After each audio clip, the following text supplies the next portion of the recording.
네, 테마 3번의 행정법의 일반 원칙을 보도록 합시다. 문제 13번.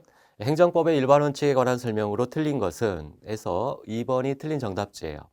헌법재판소는 납세자가 정당한 사유 없이 국세를 체납했을 때, 국세 체납의 밑줄, 세무서장이 인허가 면허 등 등록과 갱신이 필요한 사업의 주무관서에 납세자에 대하여 허가 등을 하지 않을 것을 요구할 수 있도록, 즉 블랙리스트로 올리는 거예요. 일정한 세금을 내지 않았다라고 하면 블랙리스트에 올려가지고 국가에다가 인허가 사업 신청을 하거나 어떤 국가의 어떤 도움이 필요한 그런 허가 신청 등을 다 거부하도록, 너 세금 먼저 내라, 내면 해주겠다라고 거부하도록 하는 그러한 국세징수법상의 관어사업 제한 규정이 부당결부 금지 원칙에 반하여 위헌이라고 판단했는가? 네, 여러분이 헌법재판소의 수많은 판례를 알기는 어렵죠. 결론만 말하면 헌법재판소는 이런 판단한 적 없습니다. 근데 헌법재판소 판례를 모른다 하더라도 여러분이 판례라는 게 대부분 상식이에요. 물론 거기에 벗어나는 것도 있지만 대체로는 여러분 상식을 가지고 접근하는 게 좋습니다. 어떠한 게 헌법 판례다라고 나왔을 때 쫄지 말고 상식에 비춰서 여러분이 가지고 있는 기본 상식에 비춰서 접근하면 거의 맞출 수 있는 문제들이 상당히 많아요. 자, 이런 경우에 내가 세금을 납부하지 않았는데 관어사업 신청을 했더니 거부한다. 이게 부당결부냐? 우리가 부당결부를 공부를 할 때 어떠한 허가, 인허가를 함에 있어서 다른 것과 아무 관계가 없는데 연결시키는 걸 부당결부라고 하잖아요. 근데 이거는 국가의 국고를 확보하기 위해서 국가가 이를 처리함에 있어 세금을 먼저 납부해라 라고 요구하는 건 정당한 사유에 해당한다고 볼 여지가 높습니다. 그리고 현재에도 시행되고 있어요. 여러분이 현재 어디에든지 간에 세금을 납부하지 않으면 나머지 사업에 대해서 허가하지 않는 것으로 먼저 세금을 납부하는 것으로 지금 시행되고 있습니다. 합헌이에요. 위헌이라면 지금 시행되고 있지 않겠죠. 그래서 관어사업 제한은 부당결부에 해당하지 않는다. 헌법재판소는 이런 판단 해본 적도 없습니다. 일단 현행법상 허용되는 적법한 것이다 라고 기억하시고, 자 14번 행정법의 일반 원칙에 대한 설명으로 틀린 것은 에서 3번이 틀린 정답지예요. 위법한 행정처분이라고 하더라도 수차례에 걸쳐 반복적으로 행해진 경우라면 행정의 자기구속 원칙이 적용되는가?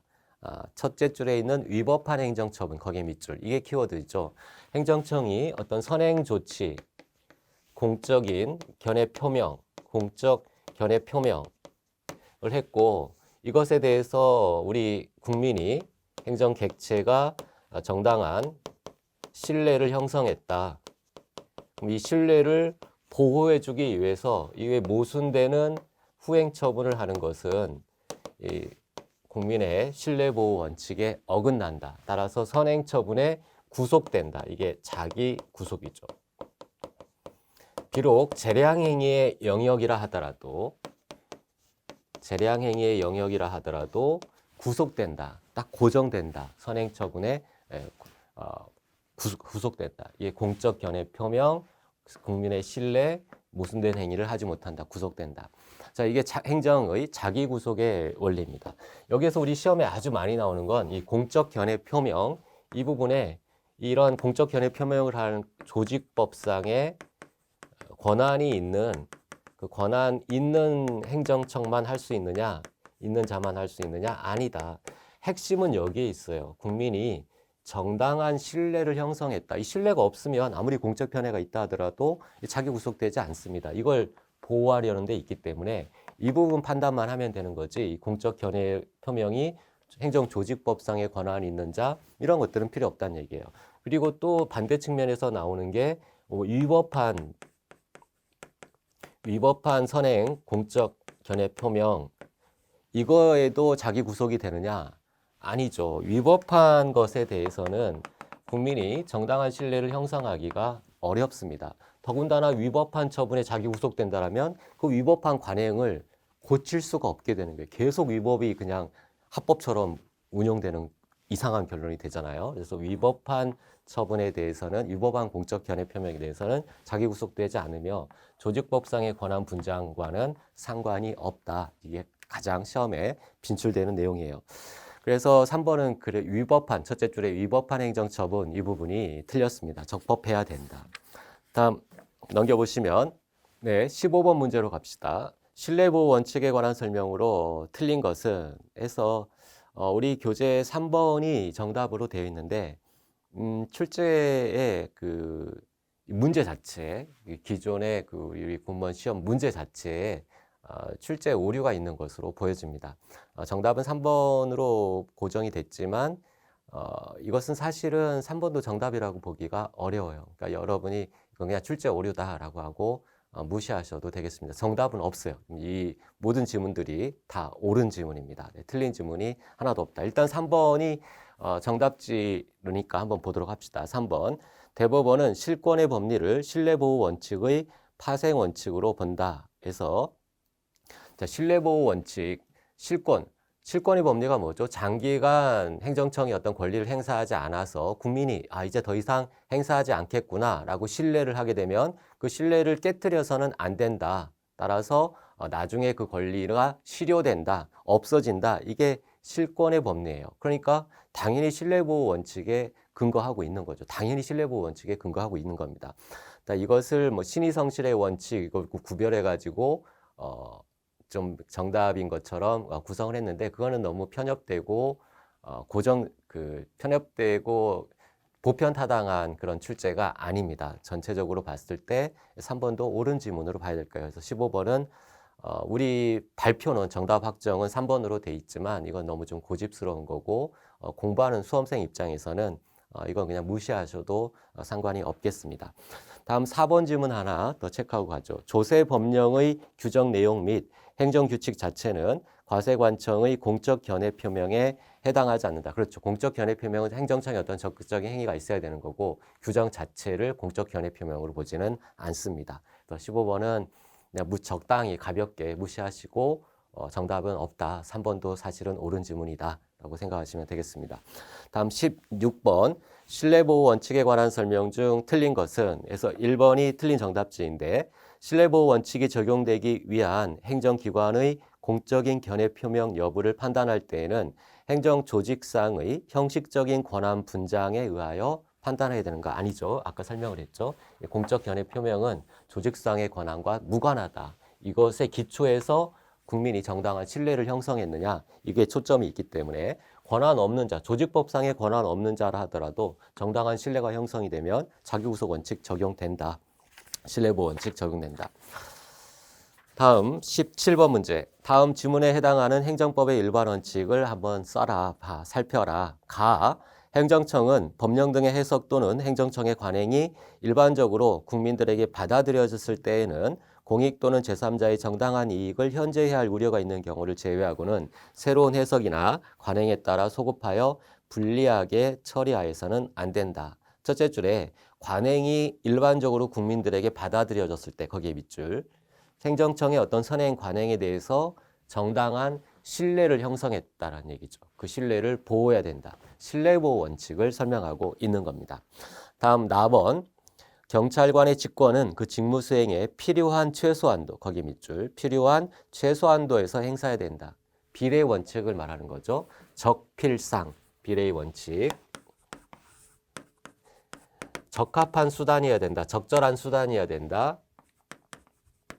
적절성 필요한 최소한의 범위에 그쳐야 된다. 필요 최소한 범위 그리고 상당한 균형을 이루어야 된다. 균형성 법익 상호 간의 균형을 이루고 있어야 된다. 행정청이 하는 것은 공익을 달성하기 위한 건데 공익을 달성하기 위한 거라 하더라도 그 침해되는 사익에 적정한 균형을 이루어야 된다. 이게 비례 원칙이죠. 그중에 가장 큰 핵심은 이 필요성 부분. 최소 침해에 해당하는 수단을 택해야 된다는 이야기입니다. 그래서 나번은 필요 최소한이라고 나와 있으니까 이거 비례의 원칙을 설명한 거예요. 그래서 정답은 4번이 되겠습니다. 다음 18번 다음 내용과 관계 있는 행정법의 일반 원칙. 공공시장은 주택사업계획 승인에 A의 주택사업계획과는 아무런 관련이 없는 거기에 밑줄 아무런 관련이 없는 토지를 기부 체납하도록 하는 부관을 붙였다. 자, 아무 관련 없는 것을 결부시켰다. 부당결부 금지의 원칙을 설명하고 있는 거죠. 그래서 1번이 정답입니다. 다음 19번. 다음 중 비례 원칙을 위반한 사례가 아닌 것은 에서 나머지는 읽어보면 뭐 정당한 타당한 범위 내내라고 수긍할 수 있어요. 2번이 틀린 정답지입니다. 2번 자동차를 운전하여 범죄 행위를 한 자의 운전면허를 취소, 정지한 사례. 자, 당연히 해야 되겠죠. 예, 자동차 범죄를 저질렀는데 운전면허 내버려 두면 계속 또 자동차 범죄를 저지를 가능성이 높잖아요. 그러니까 이건 비례의 원칙을 위반한 것이 아니라 준수한 것에 해당하게 됩니다. 다음 20번. 다음 중 옳지 않은 것은 4번이 틀린 정답지예요. 총무과 민원팀장인 공무원이 민원 봉사 차원에서 상담에 응하여 안내, 거기에 밑줄. 즉 이것이 신뢰보호 원칙이 적용되느냐. 상담에 응해서 안내했을 뿐이에요. 자기가 적극적으로 어떤 공적인 견해를 표명한 것이 아니라 소극적으로 뭘 물어오니까 그건 그럴 수도 있고 저럴 수도 있겠는데 잘 모르겠는데 아무튼 이쪽에 있지 않을까요? 상담에 자기가 최선을 다해서 응한 것뿐이다. 소극적으로 대응한 것뿐이지 적극적인 공적 견해의 표명이 아니다. 따라서 신뢰보호 원칙이 적용되지 않습니다. 공적 견해 표명이 없으니까. 다음 21번 문제. 비례의 원칙에 관한 설명 중 틀린 것은 4번이 옳은 것은 그래서 4번이 옳은 질문입니다. 4번 정답지. 음식점 영업 허가에 신청이 있는 경우에 부관으로서 부담을 붙이게 되면 공익 목적을 달성할 수 있는 경우임에도 불구하고 그 허가를 거부하는 것은 필요성의 원칙에 위반된다. 자, 부담이 없는 깨끗한 상태의 허가가 나오면 좋겠지만 지금 요건을 갖추지 못했다. 그래서 100% 제로가 되는 100% 마이너스가 돼서 제로가 되는 것보다는 그래도 혹이라도 부담이라는 혹이라도 붙은 상태에서 허가를 받는 게 나한테도 유리하겠죠. 그러니까 필요 최소한 범위 내에서 행정 작용을 하라고 했잖아요. 그래서 부담이라도 붙여서 해주면 공익 목적을 달성할 수 있다. 그럼 그렇게 해야지 그보다 더 강력한 칼인 전면적으로 거부하는 그런 칼을 써서는 안 된다. 그러니까 필요성의 원칙에 위배된다라는 게 필요 최소한 수단을 택해야 된다. 4번이 옳은 질문입니다. 다음 22번. 비례의 원칙에 대한 설명 중 틀린 것은 1번 질문. 비례의 원칙의 세 가지 요소, 적필상, 암기하세요. 적합, 적절성, 필요성, 상당성. 두 문자로 적필상. 세 가지 요소를 모두 갖추지 못했을 때만 비례의 원칙에 위반되었다라고 판단하는가? 아닙니다. 이 셋 중에 하나라도 탈락이 되면 그것은 비례의 원칙을 위법한 처분이 되는 거예요. 위법한 처분. 다음 23번. 비례의 원칙과 관련이 없는 것은 최소 침해 필요성, 적절성, 이게 적필상에 해당하잖아요. 그래서 4번의 자의금지 원칙은 무관하다. 자의금지 원칙은 평등의 원칙의 심사 기준이 됩니다. 밑에 해설에 있는 것처럼 24번. 실권의 법리에 관한 설명 중 옳은 것은 4번이 옳은 정답지예요. 행정청이 철회 사유가 있음을 알면서도 아무런 조치를 취하지 않고 장기간 철회권을 행사하지 않은 경우 이 법리에 의하여 철회권 행사가 제한된다. 자, 알면서 장기간 행사하지 않았다. 그래서 상대방이 신뢰를 형성하면 실효된다, 실권된다라는 옳은 지문입니다. 다음 25번 문제. 행정법의 영역에서만 적용되는 것이 아닌 것은 나머지 강제징수, 행정상 쟁송, 대집행 이런 건 행정의 고유한 영역이에요. 근데 4번 질문에 정답지인데 4번이 신뢰보호 원칙, 이것은 모든 법에 적용되는 겁니다. 어떤 행위를 함에 있어서 신의성실의 원칙에 따라라. 모든 법에. 여러분 뉴스에 예컨대 민사법, 개인과 개인 사이에서도 신의성실의 원칙, 신뢰보호 원칙은 적용되게 돼요. 모든 법에 다 적용되는 대원칙이다. 그래서 4번이 틀렸습니다. 다음 26번. 신뢰보호 원칙과 관련이 없는 것은 에서 2번이 틀렸는데 2번 정답지. 주택사업 계획 승인의 주택사업과는 아무런 관련이 없는, 부당결부 냄새가 나잖아요. 아무런 관련이 없는 토지를 기부 체납하도록 하는 부관을 붙인 것은 이 원칙에 위반되는 거죠. 부당결부 금지 원칙을 설명하고 있는 거죠. 그래서 2번이 정답지입니다. 다음 27번으로 갑니다. 신뢰보호 원칙에 관한 설명 중 옳지 않은 것은 그래서 2번 정답지 틀린 지문이에요. 신뢰보호 원칙의 이론적 근거로 신의칙설이 현재의 다수설인가? 자, 신뢰를 보호한다. 왜 보호해야 되는 거죠?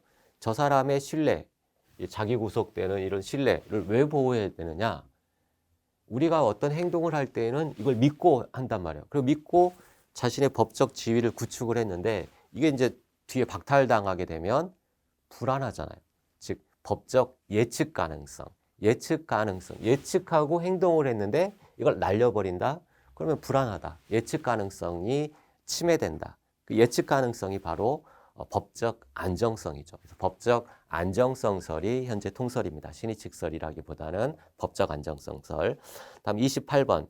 행정법상의 의무와 반대급부 사례는 실질적 관련이 있어야 된다. 전혀 관련성이 없는 부담이나 이런 것, 기부채납 의무라든가 이런 것들을 붙이는 건 헌법에 위반된다. 그 행정법의 일반 원칙에 위반된다. 이것을 부당결부 금지 원칙이라고 하죠. 정답은 4번입니다. 자, 여기까지 일반 원칙들을 받고 넘어가시면 테마 4번에 행정법의 효력이 나옵니다. 29번 행정법의 효력에 관한 설명으로 틀린 것은 해서 4번에 진정소급입법 4번 질문이 틀렸는데 일단 읽어봅시다. 진정소급입법의 경우에는 신뢰보호의 이익을 주장할 수 있으나 부진정소급입법의 경우에는 신뢰보호의 이익을 주장할 수 없다. 사실은 반대로 되어 있고 또 반대로 되어도 틀린 질문이 돼요. 그래서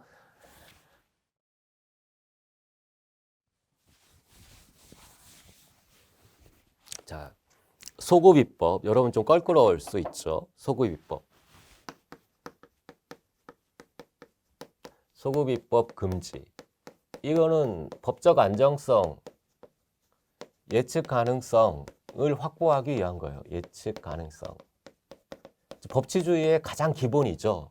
우리 행정의 기본 원칙 중에 법치행정의 원리의 가장 기본입니다. 법을 만들어서 나한테 세금을 내가 A라는 행위, 인허가를 받는데 세금을 100만 원을 낸다. 또는 소득이 1000만 원이면 100만 원 낸다. 그럼 거기에 따라 행동을 했는데 나중에 이것을 이제부터는 A라는 행위를 할 때 150만 원의 세금을 내라. 이렇게 가중시키는 당사자의 권리를 제한하거나 의무를 부과하는 법을 그러니까 나의 권리를 침익하는 이러한 행정작용을 법을 만들어서 시행한다. 그랬을 때 이 법이 소급해서 적용되면 곤란하잖아요. 나는 100만 원만 내면 돼 라고 해서 예상을 하고 있는데 더 내 라고 하면은 예측 가능성, 법적 안정성이 침해됐죠. 이게 법치 행정입니다. 법치주의. 그래서 결국에 법은 항상 소급표를 인정할 수는 없고 장래를 향해서만 적용돼야 된다. 이게 대원칙이에요. 소급표가 안 되고 장래를 향해서만 적용된다. 이게 가장 기본적인 원칙이에요. 다만 이러한 원칙에는 이제 예외들이 조금씩 있는데 그 예외가 그러면 소급 입법은 전혀 안 되는 거냐? 소급해서 적용하는 것이 전혀 안 되느냐? 이게 이제 문제인데 이걸 법을 만들었을 때 문제가 생기니까 법을 만들 거 아니에요? 이게 문제가 지금 잔뜩 생겼단 말이에요. 얘네들은 빼고 이렇게 적용하면 국민들한테는 좋겠지만 이게 해결이 안 되잖아. 어떤 문제가 지금 심각한 상황이 돼서 법을 만들었는데 이게 전혀 해결 못 한다. 그러면 그 법의 실효성이 좀 떨어지잖아요. 당장 산적한 그 현재 문제를 해결하기 위해서 법을 만들었기 때문에. 따라서 어느 정도는 너무 많이 가서는 안 되지만 어느 정도는 소급이 가능하다. 이런 예외를 인정할 필요가 있습니다. 즉 너무 멀리 가면 안 되지만 앞에 조금까지만 여기까지는 소급하자. 이거는 법의 실효성을 확보하기 위해서 허용하자. 이게 부진정 소급입법이에요. 부진정 소급입법. 조금만은 가자. 지금 당장 문제는 해결해야 되니까 조금만 가자. 이게 부진정 소급입법. 너무 멀리 가면 안 된다. 이게 너무 멀리 간 거 이걸 진정 소급입법이라고 해요. 자, 조금은 가도 되는데 너무 멀리 가면 안 된다.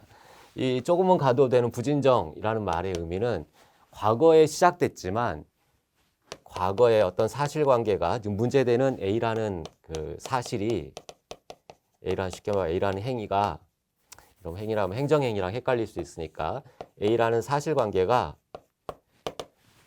과거에 시작됐지만 아직은 끝나지 않았다. 아직도 진행 중이다. 이런 경우에는 이거 과거에 시작된 거에 적용이 되는 거예요. 과거로 소급해서 그것을 부진정이라고 합니다. 왜냐하면 아직 진행 중이니까 아직 끝나지 않고 진행 중인 거기까지는 소급할 수 있다. 이게 부진정 소급입법. 과거에 A라는 사실관계가 시작됐고 그리고 끝났어요. 이미 종료. 이미 다 깨끗하게 끝났어. 그런데도 소급한다. 이거는 허용할 수 없다. 법적 안정성을 너무 침해한다. 그것이 진정소급입법입니다. 그래서 부진정소급입법은 과거에 시작돼서 아직 끝나지 않았기 때문에 이건 원칙적으로 허용돼요. 원칙적으로 허용. 여기 진정소급입법은 이거 너무 심각하게 멀리 갔다 해서 원칙적으로는 부정됩니다. 근데 여기에도 다 또 예외가 있어요. 예외. 여기도 예외. 자, 원칙적으로 허용되는 것에서 부진정 소급입법이 출발하지만 예외적으로 당사자의 신뢰를 깨트려서는 안 된다. 즉 소급입법 금지 원칙에 위반되질 않지만 신뢰보호 원칙에 위반되면 그건 위법하다는 거예요. 신뢰보호 원칙은 준수해야 된다. 이건 별개다. 소급입법 금지에는 해당하지 않지만 신뢰보호 원칙에 위반되어 위법할 수는 있다. 예외를 신뢰보호 원칙으로 듭니다. 이 진정소급입법은 원칙적으로 부정돼요. 소급입법 금지 원칙에 위반돼요. 하지만 예외적으로 야 쟤는 이미 끝난 거지만 가만둘 수 없다. 전 아주 특수한 거 이미 끝난 거지만 쟤는 어떻게 해야 되겠다. 쟤는 좀 특수하다. 아주 나쁜 놈이다. 그럴 때는 예외적으로 허용됩니다. 이게 5.18 특별법이죠. 5.18 특별법. 이미 공소시효가 다 완료됐는데 부진정소급입법은 아직 공소시효가 완료되지 않았을 때 연장하는 거예요. 우리 최근에 공소시효 연장했습니다. 살인죄의 공소시효를 더 늘렸죠. 살인범들 숨어 있다가 한 15년 몇 년 이렇게 숨어 있다가 나오면 활개 치고 다니까 곤란하다. 미제 사건이 너무 많다. 그래서 늘렸어요. 근데 이미 공소시효가 완료된 상태에서 늘리는 건 안 된다는 얘기예요. 그러나 예외적으로 아주 특별한 놈은 허용해야 되겠다 해서 예외적으로 헌법 질서를 수호할 필요가 있거나 심각한 공익의 우려가 있을 때 그때는 예외적으로 허용한다. 그래서 머릿속에 좀 복잡한 듯 보이지만 기본적으로 우리가 소급입법을 금지하는 건 법치주의 원리상 예측 가능성, 장래효, 이게 법의 기본적인 속성이다. 장래효, 이 원칙을 기억하고 그러면 소급하는 게 전혀 안 되느냐? 실효성을 확보하기에도 둘로 나눈다. 부진정 소급입법은 아직 진행 중인 사실관계. 거기에는 원칙적으로 허용된다. 하지만 진정소급입법은 이미 끝난 사실관계, 그건 소급입법 허용되지 않는다. 그러나 이런 원칙에도 다 예외가 하나씩은 있다. 그래서 부진정소급입법은 신뢰보호 원칙에 위반돼서는 안 된다는 예외. 그러면 위반되면 위법한 것이 되는 거고 진정소급입법은 예외적으로 아주 특별한 헌정질서를 파괴하거나 하는 그러한 아주 악랄한 사례에서는 진정소급입법도 허용한다. 이게 헌법재판소의 태도입니다. 자, 이걸 가지고 4번 지문을 다시 읽어보면 진정소급입법의 경우에는 신뢰보호 이익을 주장할 수 있느냐? 아니죠. 부진정소급입법을 말하는 거죠. 부진정소급입법에서는 원칙적으로 허용하지만 예외적으로 신뢰보호 원칙을 주장해서 위법하다라고 주장할 수 있는 것이고 부진정소급입법의 경우에는 신뢰보호 원칙을 주장할 수 없는 거 완전히 내용이 엉뚱하게 돼버렸습니다. 자, 이 내용을 칠판에 그린 그림을 잘 기억하시기 바래요. 다음 제3장 행정상 법률관계에서 첫 번째 테마 공법관계와 사법관계를 보도록 합시다. 자, 문제 1번 행정상 법률관계에 관한 설명으로 틀린 것은 4번이 틀린 정답지예요. 행정상 사법관계에서의 행위로는 국공유 보존재산에 관한 관리매각. 자, 공법관계와 사법관계를 구별해야 되는데 국가 재산 중에 일반 재산, 잡종 재산만 사법관계예요. 일반 재산, 잡종 재산을 사고파는 그 시장에다 사고팔 수 있으니까. 그러나 보존 재산, 행정 재산, 공공용 재산, 공용 재산 뭐 이런 것들은 사고 팔 수가 없습니다. 그래서 보존재산, 말 그대로 문화재, 보존해야 되는 전통사찰, 보존해야 되는 건데 이걸 판다? 곤란하겠죠. 공법관계에 해당하게 돼요. 그리고 마지막 줄에 보면 공법관계에 해당하면 민사소송이 아니라 행정소송으로 처리하는 것이고 2번 문제로 갑시다.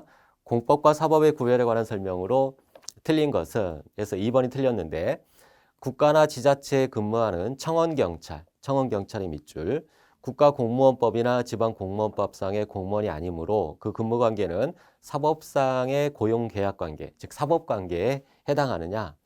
어마어마하게 시험에 많이 나왔어요. 자, 청원경찰의 밑줄. 청원경찰은 공법관계다라고 기억하세요. 공법관계. 사법관계가 아니라 공법관계다. 이 총차고, 가스총이지만 총차고 있잖아요. 공법관계다. 쏠 수도 있는. 그렇게 기억하시기 바랍니다. 다음 3번 문제로 가서 다음 중 사법관계에 해당하는 것은 에서 나머지 첫째 줄 동그라미 1번 지문에 국유재산, 사용수익 허가, 공법관계 특별히 그 사람한테만 주는 거니까 2번에 산업단지 입주 변경 계약 취소, 3번에 중학교 의무교육의 위탁관계 다 공법관계이고 4번에 국유 일반재산의 대부료, 자 이것도 시험에 많이 나옵니다. 대부료, 야 대부료 이거 뭐야 뭐 어렵잖아. 공법관계인가? 이렇게 생각하지 마시고 우리가 여러분이 아파트를 소유하고 있으면 다른 사람한테 빌려주잖아요. 임대차 빌려주고 월세를 받잖아요. 월세, 차임. 그거랑 똑같은 구조예요. 국가가 재산이 남는 게 있어서 개인들한테 빌려주고 월세를 받는 거예요. 그걸 대부료라고 합니다. 대부, 빌려준다는 얘기예요. 대부업자 들어봤잖아요. 빌려주는. 돈 빌려드립니다. 이 대부업자. 말 그대로 빌려주고 월세 받는 거. 이게 대부료. 그래서 사법관계라고 보시면 돼요. 이 대부료와 관련된 국유재산 대부료와 관련된 관계는 모두 사법관계이다. 그래서 정당한 대등한 당사자. 야 이거 빌려줄 텐데 월세 얼마 낼래? 10만 원, 20만 원. 그래도 20만 원 내니까 너한테 빌려줄게. 이런 구조예요. 대등한 사법관계. 다음 4번 문제. 다음 중 행정상 공법관계로만 묶인 것은 에서 라와 마가 공법관계입니다. 라, 지자체에서 근무하는 청원경찰. 자, 청원경찰은 공법관계라 했어요. 가스총 생각하시고. 다음 마에 국유재산 무단 점유자에 대한 변상금. 자, 변상금은 이것도 시험에 아주 많이 나옵니다. 대부료랑 구별하셔야 돼요. 대부료는 계약을 체결하는 거예요. 대부료. 너 빌려줄 텐데 너 월세 얼마 낼래? 10만 원, 20만 원. 너는 좀 적게 내니까 20만 원 너한테 빌려줄게. 이게 대등한 당사자의 계약을 체결해서 빌려주는 거예요. 그러니까 사법관계예요. 그런데 이 변상금은 무단점유자.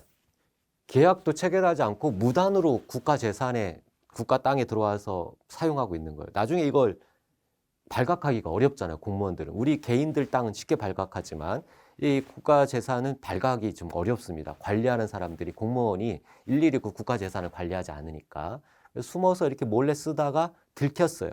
그럼 이제 벌을 내리는 거 벌. 왜 너 나랑 계약하고 돈 내고 써야지 왜 함부로 무단 점유하면서 썼어? 벌을 내려요. 그걸 변상금이라고 합니다. 그래서 머릿속에 정리.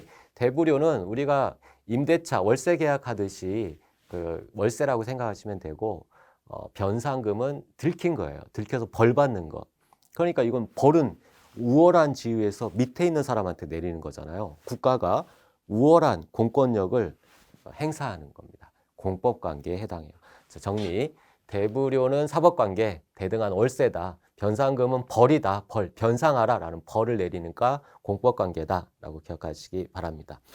다음 5번 문제. 다음 중 판례에 따를 때 공법관계가 아닌 것은 계속 반복됩니다. 1번 지문, 국유 일반재산, 잡종재산 옛날로 치면 잡종재산의 대부행위, 빌려주는 계약을 해서 월세 계약을 하는 빌려주는 대부행위와 대부료 납입고지 이것은 사법관계에 해당합니다. 다음 6번도 쭉 공법관계와 사법관계를 구별하는 건데 밑에 해설 부분에 보면 수도요금, 변상금, 청원경찰, 공무원연금, 국립국장, 이용관계 이런 것들 다 공법관계에 해당한다. 눈으로 논도장 찍어서 확인하시기 바라고 7번 문제로 갑니다. 공법과 사법에 관한 설명으로 틀린 것은 그래서 3번 질문이 정답 틀린 질문이에요. 공법에 대한 사법 적용을 부정하는 것이 오늘날 통설인가? 자, 오늘날 통설은 공법과 사법이 막 섞여서 너무나 복잡하게 사회가 복잡 구성화 복잡다기하게 운영되다 보니까 공법과 사법의 경계가 무너지고 있습니다. 국가가 공법관계로 어떤 공익적인 목적을 공행적 목적을 달성해야 되는데 이것을 사법의 형식으로 너무 우월하게 내리 찍는 것보다는 조금 대등하게 하는 것이 국민들에게 훨씬 더 국민의 권리를 보장해주는 측면이니까 그렇게 서로 섞이고 있어요. 그래서 공법에도 사법의 법리가 어느 정도는 적용이 되고 또 사법의 영역에 공법적인 법리가 들어오기도 하고 서로 섞여가고 있다라는 측면에서 3번이 틀린 지문이다라고 이해하시면 되겠습니다. 다음 8번 문제로 가서 공법관계에 해당하는 것은 해서 4번이 있죠. 청원경찰은 공법관계다라고 했다. 다음 9번 문제 국유재산의 대부행위의 밑줄, 대부료, 월세 받는 거라겠죠. 월세 계약 체결에서 사법관계에 해당합니다. 넘겨보시면 10번 문제에 다음 중 변상금, 자 변상금 벌 내리는 거라 했어요. 몰래 쓰다가 들켜서 벌 받는 거, 이것은 공법관계라고 했습니다. 우월한 공권력을 행사하는. 그래서 3번 지문이 틀린 정답지예요. 국유재산의 무단 점유자에 대하여 변상금 부과하는 거, 이거 공법관계입니다. 근데 이제 문제는 변상금을 부과하면서 동시에 민사상 부당이득 반환 청구, 거기에 밑줄. 자, 변상금과 부당이득. 자, 변상금을 부과하는 건 공법관계예요. 그런데 여러분도 생각을 해보면 내 걸 누가 허락도 받지 않고 내 땅을 누가 썼다. 그러면 그동안 썼던 이익, 지금 3년 동안 썼다. 그럼 3년 동안 공짜로 썼잖아요. 3년 동안 내 땅을 공짜로 썼으니까 그 이익 내놔라. 그 이익을 부당이득이라고 합니다. 부당이득. 민사관계예요. 부당이득 반환 청구가 부정되느냐. 자, 여기에 대해서 학설 대립이 굉장히 심각하게 많은데 우리 대법원의 입장만 기억하시면 돼요. 자, 변상금을 부과할 수 있어요. 공법관계로. 근데 그것과 별도로 개인과 개인 사이에서도 그동안 3년 동안 공짜로 쓴 돈 내놔. 부당이득 반환 청구를 할 수 있단 말이에요. 근데 국가도 당연히 할 수 있다라고 봅니다. 두 개가 같이 존재한다. 그러니까 변상금도 청구할 수 있고 이것과 별도로 부당이득도 청구할 수 있다. 부당이득 반환. 이것도 가능하고 이것도 가능하다. 다만 이렇게 청구할 때는 공법관계가 되는 거고 이쪽으로 청구하는 것은 사법관계가 되는 것이다. 대법원의 판례 입장이에요. 판례. 변상금 부과가 가능하다고 해서 부당이득 반환 청구가 부정되는 건 아니다. 둘 다 인정이 된다. 한쪽에서 받으면 이만큼은 없어질 수 있겠죠. 어쨌든 둘 다 인정된다. 그래서 동시에 부당이득 반환 청구를 할 수 있습니다. 기억하시고. 다음 11번 문제. 공법과 사법의 구분에 관한 설명으로 틀린 것은 그래서 공법과 사법의 구별은 종합적으로 판단하죠. 성질설, 우월한 관계이냐 대등한 관계이냐. 주체설, 국가나 공공단체, 지자체가 당사자 일방이 되어 있느냐 아니면 순수한 개인들 사이만 당사자가 됐느냐. 성질설, 주체설, 그리고 이익설, 공익 실현을 목적으로 하느냐 사익 실현을 목적으로 하느냐. 이익설.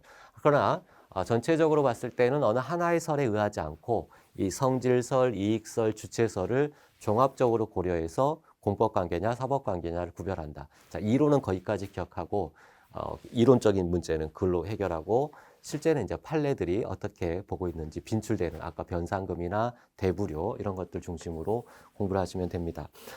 이 문제는 이론 문제인데 3번 지문에 신주체설이 나와 있죠. 자, 주체설은 당사자 일방이 국가나 공공단체, 지자체로 되어 있으면 공법관계라는 게 주체설인데 신주체설은 거기에 조금 더 살을 붙인 게 신주체설이에요. 중요하지 않습니다. 그냥 이런 문제는 과거에 출제됐으니까 그냥 가볍게 한번 보는 거예요. 10년도 넘게 출제된 것들이죠. 그래서 과거에 출제된 기출문제에도 그 경향이 쭉 이어지는 것들은 굉장히 중요해요. 근데 경향이 많이 바뀌었다, 구닥다리다 이런 거 그냥 가볍게 한번 보고 넘어가는 겁니다. 신주체설은 국가 또는 공공단체, 상호간이나 국가 또는 공공단체와 사인 간의 법률관계를 규율하는 법이 공법이고 개인들 사이의 법률관계를 규율하는 법이 사법이다. 당사자 일방이 국가나 공공단체가 있다. 이게 공법이다.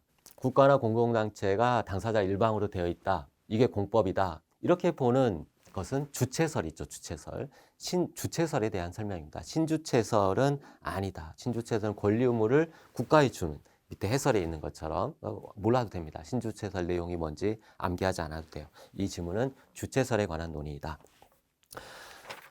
자, 여기까지 해서 관계를 받고 다음에 두 번째 테마, 행정상의 법률관계의 당사자, 이 두 번째 테마부터는 잠시 쉬었다가 이어보도록 하겠습니다.